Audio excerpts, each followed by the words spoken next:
Aladdin begged for 40 days in which to find her, promising, if he failed, to return and suffer death at the Sultan's pleasure. His prayer was granted, and he went forth sadly from the Sultan's presence. For 3 days he wandered about like a madman, asking everyone what had become of his palace, but they only laughed and pitied him. He came to the banks of a river, and knelt down to say his prayers before throwing himself in. In so doing, he rubbed the magic ring that he still wore. The genie he had seen in the cave appeared, and asked his will. "Save my life, genie," said Aladdin. "Bring my palace back." "That is not in my power," said the genie. "I am only the slave of the ring. You must ask him of the lamp." "Even so," said Aladdin, "but thou canst take me to the palace, and set me down under my dear wife's window." He at once found himself in Africa, under the window of the princess, and fell asleep out of sheer weariness. He was awakened by the singing of the birds, and his heart was lighter. He saw plainly that all his misfortunes were owing to the loss of the lamp, and vainly wondered who had robbed him of it.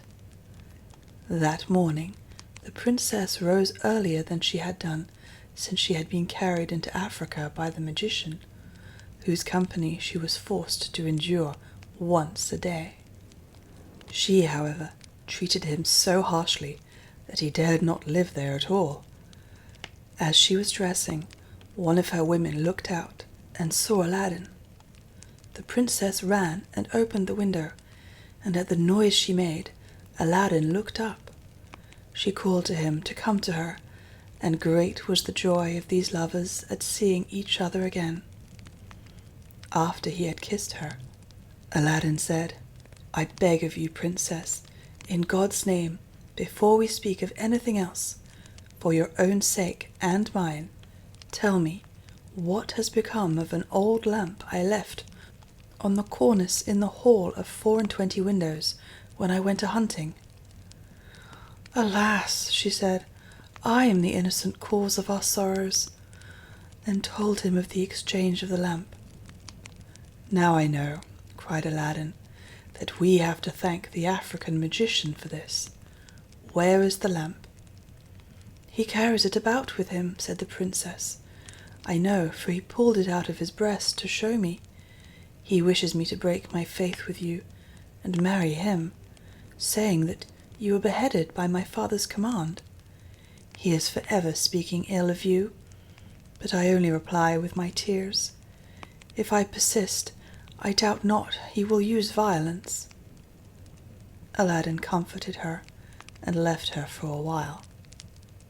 He changed clothes with the first person he met in town, and having bought a certain powder, returned to the princess, who let him in by a little side door.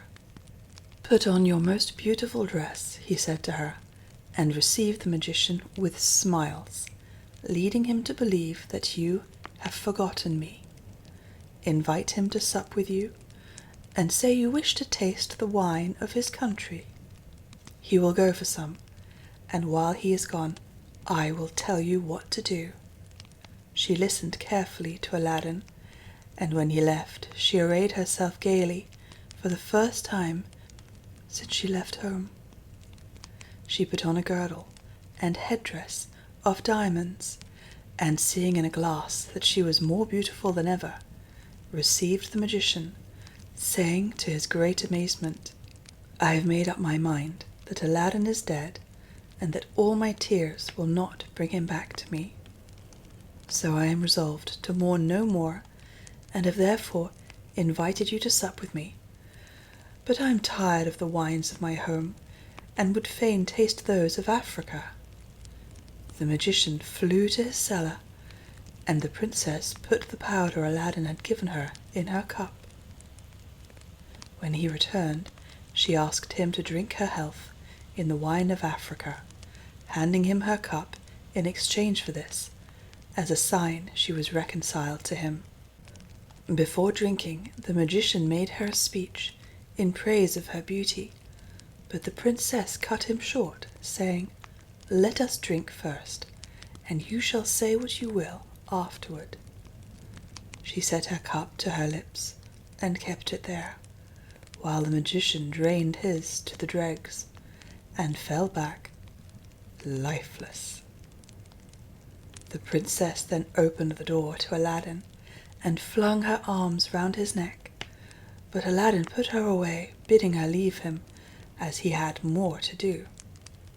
He then went to the dead magician, took the lamp out of his vest, and bade the genie carry the palace and all in it back to their home. This was done, and the princess in her chamber only felt 2 little shocks, and little thought she was at home again. The Sultan, who was sitting in his quarters mourning for his lost daughter, happened to look up, and rubbed his eyes, for there stood the palace as before. He hastened thither, and Aladdin received him in the hall of the 24 windows, with the princess at his side. Aladdin told him what had happened, and showed him the dead body of the magician, that he might believe. A 10 days' feast was proclaimed, and it seemed as if Aladdin might now live the rest of his life in peace, but it was not to be. The African magician had a younger brother, who was, if possible, more wicked and more cunning than himself.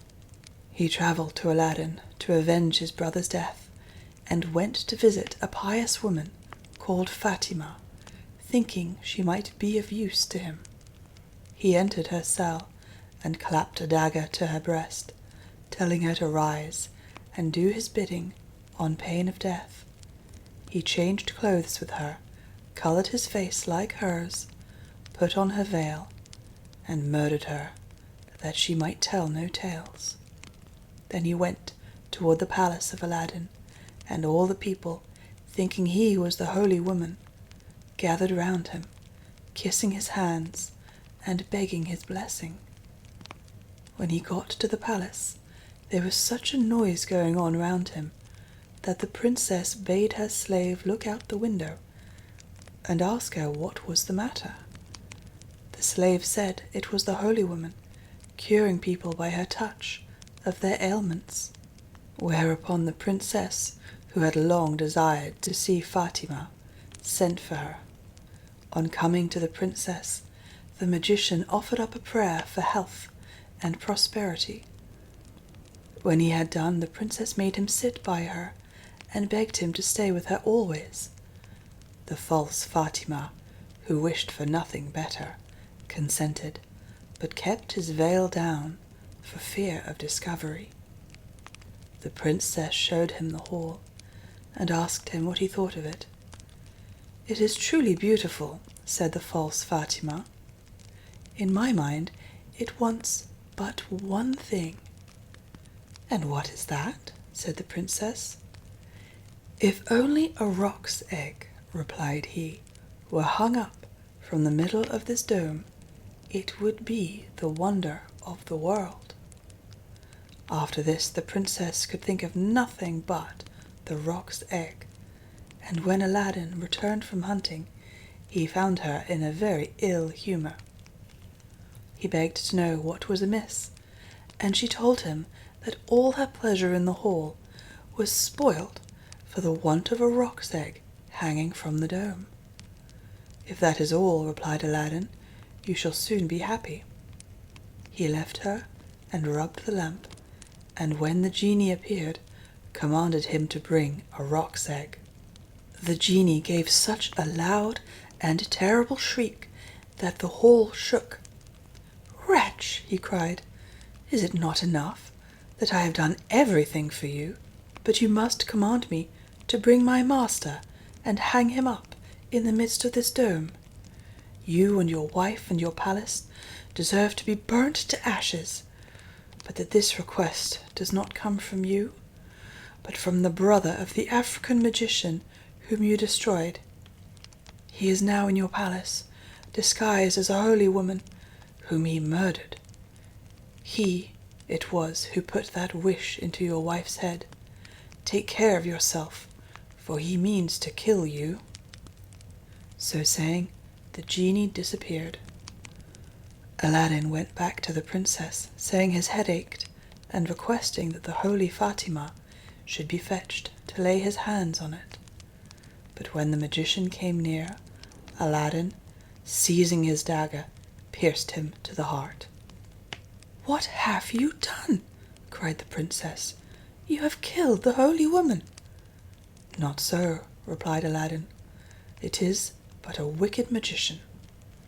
And he told her of how she had been deceived. After this, Aladdin and his wife lived in peace.